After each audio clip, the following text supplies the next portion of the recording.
Hello. So, this video we are going to be talking about the horizontal line test, which, not to be confused with the vertical line test, which we've already looked at least to some level. So, if you recall, the vertical line test, this told us whether or not something was a function, right? So we would sort of do that radar sweep, and if it only hit in one spot everywhere, that was a function. If there was somewhere where it hit sort of in more than one spot, even if it was only one spot that it hit more than one spot, that thing was not a function. Well, horizontal line test is kind of the same idea, but horizontal instead of vertical. Math people, not very creative on the naming most of the time.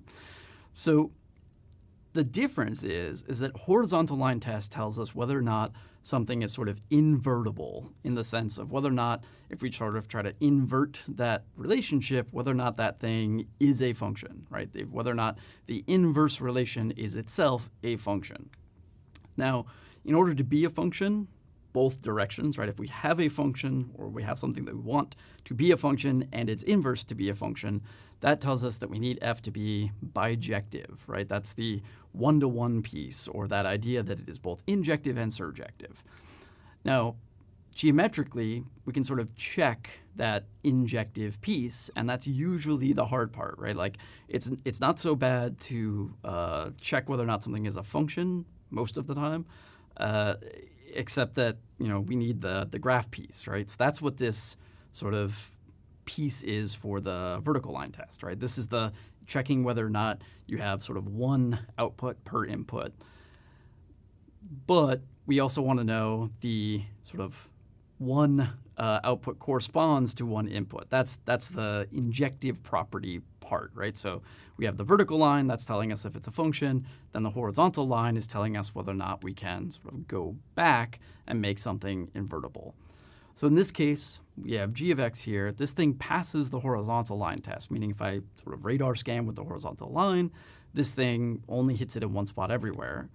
So that tells us that g of x is invertible, meaning the inverse is a function by the horizontal line test, but is not a function by the vertical line test, right? So it's possible to have a relation that is sort of starting out not a function, but we could invert the relationship and get a function, okay? I will say, sort of in general, we usually only try to deal with functions. So this is an example to let you know these things sort of exist. Most of the time, we're going to be looking at things that are sort of themselves obviously a function. So for example, this thing here, right? This thing passes the vertical line test, but when we look at the horizontal line test, it can hit, in this case, more than one spot. So this thing fails the horizontal line test.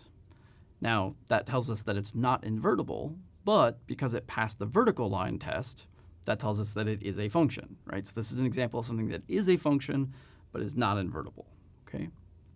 Now, you may be thinking, okay, well, if I can only hit it one spot sort of vertically and one spot horizontally, am I just looking at like a line or something? Like, how could I have something that curves and doesn't fail one of those two conditions, right? Because this is a relatively nice curve that we're looking here. It's not like this thing is doing anything crazy, and yet it already fails, right, the horizontal line test. Well, it turns out more of these things work than you might expect. So for example, here's something that curves. If I look sort of the vertical line test as a radar sweep with the understanding that those things at the ends aren't actually straight up and down. They're sort of still going out. It just maybe looks more vertical than it is. But these things, this does pass the vertical line check. If I do that radar sweep, it does sort of hit in only one spot everywhere.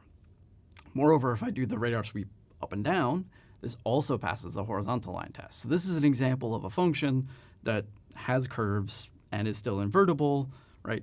It is both a function and invertible. The sort of obvious counterexample to both, what if we have something that's sort of circular or oval shape? Well, definitely not a function, right? It's hitting in two places.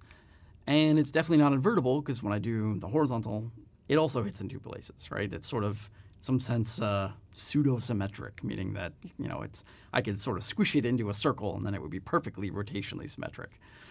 So there are things that are both, there are things that are neither, there are things that are one and not the other, and either way, right? So that's why we have these vertical and horizontal line tests.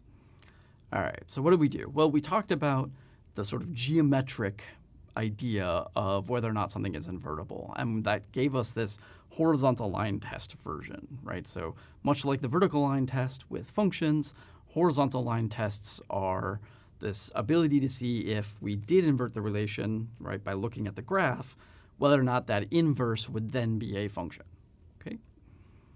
So that is that.